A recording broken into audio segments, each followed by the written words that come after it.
بسم الله الرحمن الرحيم نحمده ونصلي ونسلم على رسوله الكريم أما بعد. اللغة العربية لغير الناطقين بها، اس کا یہ آج کا دوسرا سبق ہے. ایک سبق ہم نے دروس اللغة العربية سے لیا تھا اور اسی سے متعلق یہ آج کا دوسرا سبق یہ الطریقۃ السہلہ کتاب سے ہم پڑھ رہے ہیں. ٹھیک ہے. اور پچھلے سبق میں بتایا تھا کہ ھذا کا جو لفظ ہے یہ اس میں اشارہ ہے اور قریب کے لیے استعمال ہوتا ہے. یعنی کسی چیز کی طرف جب آپ اشارہ کرتے ہیں تو ایک اشارہ قریب ہوتا ہے اور ایک اشارہ بعید ہوتا ہے. ایک قریب کے لیے اور ایک دور کے لیے ہوتا ہے. تو ان میں سے ایک ھذا ہے، یہ اسم اشارہ ہے، یہ مذکر کے لیے استعمال ہوتا ہے اور قریب کے لیے استعمال ہوتا ہے. ٹھیک ہے، اور قریب کے لیے استعمال ہوتا ہے. آج مختلف الفاظ ہم یہاں یاد بھی کریں گے اور ان کے ساتھ ھذا لگا کر ان کا استعمال بھی کریں گے. ٹھیک ہے. تصاویر آپ کے سامنے ہے، آپ تصویر کی مدد سے بھی اس کو پہچان سکتے ہیں کہ اس کو عربی میں کیا کہتے ہیں. جیسے یہ قلم ہے، پینسل ہے. ٹھیک ہے. تو پینسل کو عربی میں کہتے ہیں جی قلمون. پینسل کو عربی میں کیا کہتے ہیں؟ قلمون. قلمون. اور مشکل الفاظ کے معنی پہلے بتا دیتا ہوں. مسجد کو مسجد کہتے ہیں. جوال، یہ جوال ہے جی، جوال. جوال موبائل کو کہتے ہیں. جوال موبائل کو کہتے ہیں عربی میں جوال. اور یہ کپ ہے، کپ کو عربی میں کہتے ہیں کوبن. کپ کو عربی میں کیا کہتے ہیں؟ کوبن. یہ ٹیبل ہے، میز، یہ پچھلے سبق میں بھی گزرا. اور میز کو یا ٹیبل کو عربی میں کہتے ہیں جی مکتبن.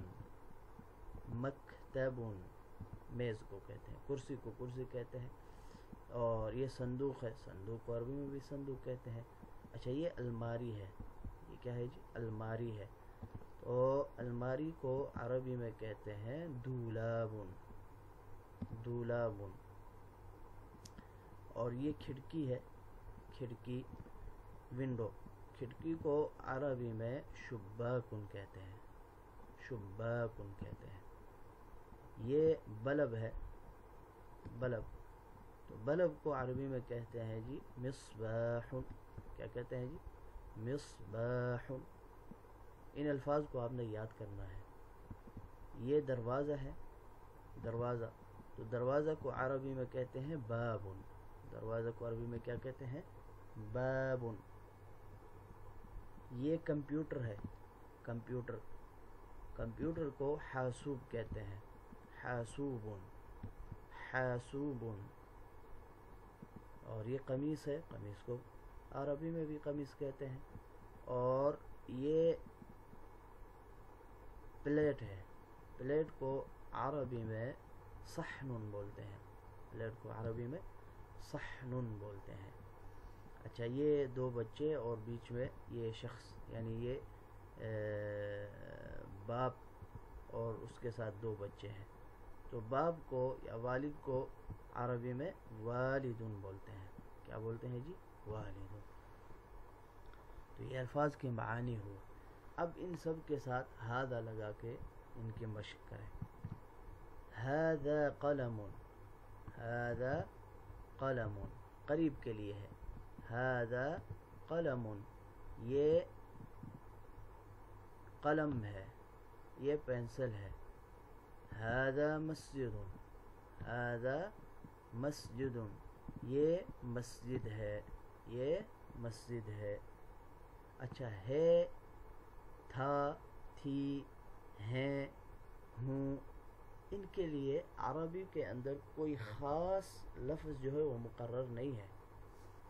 ٹھیک ہے، ہوں، ہیں، تھا، تھی، تھے، ان کے لیے عربی کے اندر کوئی مخصوص الفاظ مقرر نہیں ہے. اچھا جی. هذا کوب، هذا کوب، یہ پیالہ ہے، یہ پیالہ ہے. هذا کرسی، هذا کرسی، یہ کرسی ہے، یہ کرسی ہے. هذا دولاب، هذا دولاب، هذا دولاب، یہ الماری ہے، یہ الماری ہے. هذا مصباح، هذا مصباح، یہ لائٹ ہے یا یہ بلب ہے، یہ بلب ہے. هذا حاسوب، هذا حاسوب، یہ کمپیوٹر ہے. هذا صحن، هذا صحن، یہ پلیٹ ہے. هذا صحن، یہ پلیٹ ہے. هذا کتاب، هذا کتاب، یہ کتاب ہے، یہ کیا ہے؟ کتاب ہے. هذا جوال، هذا جوال، هذا جوال، یہ موبائل ہے. هذا مکتب، هذا مکتب، یہ میز ہے، ٹیبل ہے. هذا صندوق، هذا صندوق، یہ صندوق ہے. هذا شباک، یہ کھڑکی ہے، یہ کھڑکی ہے. هذا شباک.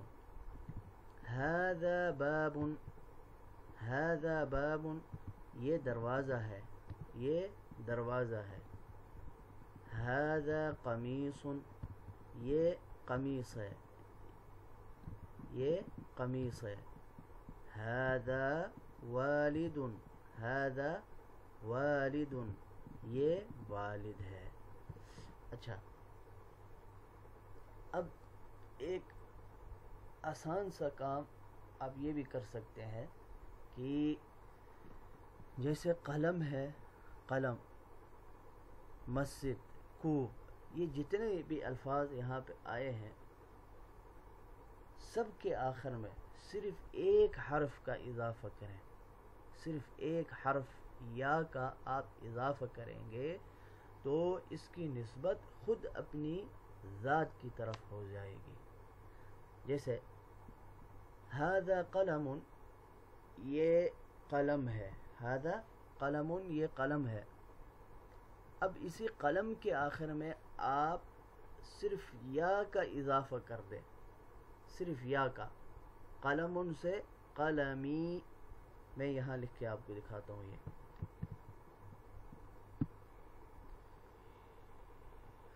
جی اب دیکھیں ہم نے کیا پڑھا تھا جی؟ قلم، قلم، ٹھیک ہے. اب قلم ہم نے پڑھا تھا، قلم کا معنی کیا تھا جی؟ پینسل. اور اس کے ساتھ ہم نے ہادہ لگایا، ہادہ قلم، تو اس کا معنی ہوا تھا یہ پینسل ہے، یہ پینسل ہے. اسی کے آخر میں اگر آپ صرف یا کا اضافہ کر دیں، قلم اور اس کے ساتھ یا، مثلا قلم اور اس کے آخر میں آپ یا کا اضافہ کر کے اس کو پڑھیں قلمی، قلمی، ٹھیک ہے. اور شروع میں اس کا ہادہ لگائیں، یعنی یوں بولے کہ ہادہ قلمی، ہادہ قلمی، تو اس کا معنی ہوگا یہ میرا قلم ہے، یہ میرا قلم ہے. اسی طرح مسجد ہے، مسجد کے ساتھ اگر آپ یا کا اضافہ کر کے یوں بول دیں ہذا مسجدی، مسجدی، تو اس کا معنی ہو جائے گا یہ میری مسجد ہے، یہ میری مسجد ہے. اچھا، اسی طرح آپ جو ہے کتاب کے آخر میں یا کا اضافہ کر دیں، کتاب، اور اس کے ساتھ یا کا اضافہ کر دیں آخر میں، اور یوں بولے ہذا، ہذا کتابی، تو اس کا معنی ہو جائے گا یہ میری کتاب ہے، یہ میری کتاب ہے۔ تو یہ جتنے بھی الفاظ یہاں پر آئے ہیں، جتنے بھی الفاظ یہاں پر آئے ہیں، قلم ہے، مسجد ہے، کوب ہے، کرسی ہے، دولاب ہے، مصباح ہے، ان سب کے آخر میں جب آپ ایک حرف یا کا اضافہ کر دیں گے تو اس کی نسبت خود آپ کی ذات کی طرف ہو جائے گی۔ تو ھذا قلم، یہ قلم ہے سے بن جائے گا ھذا قلمی، یہ میرا قلم ہے، ھذا مسجدی، یہ میری مسجد ہے، ھذا کوبی، یہ میرا پیالہ ہے، میرا کپ ہے، ھذا کرسی، یہ میری کرسی ہے، ھذا دولابی، یہ میری الماری ہے، ھذا مصباحی، یہ میرا بلب ہے، ھذا حاسوبی، یہ میرا کمپیوٹر ہے، ھذا صحنی، یہ میرا پلیٹ ہے، ھذا کتابی، یہ میری کتاب ہے، ھذا جوالی، یہ میرا موبائل ہے، ھذا مکتبی، یہ میری میز ہے، ھذا صندوقی، یہ میرا صندوق ہے، ھذا شباکی، یہ میری کھڑکی ہے، ھذا بابی، یہ میرا دروازہ ہے، ھذا قمیصی، یہ میری قمیص ہے، میرا کرتا ہے، ھذا والدی، یہ میرے والد ہیں۔ تو یہ آج کا سبق تھا، انشاءاللہ نئے سبق کے ساتھ پھر حاضر ہوں گے۔ السلام علیکم ورحمۃ اللہ وبرکاتہ۔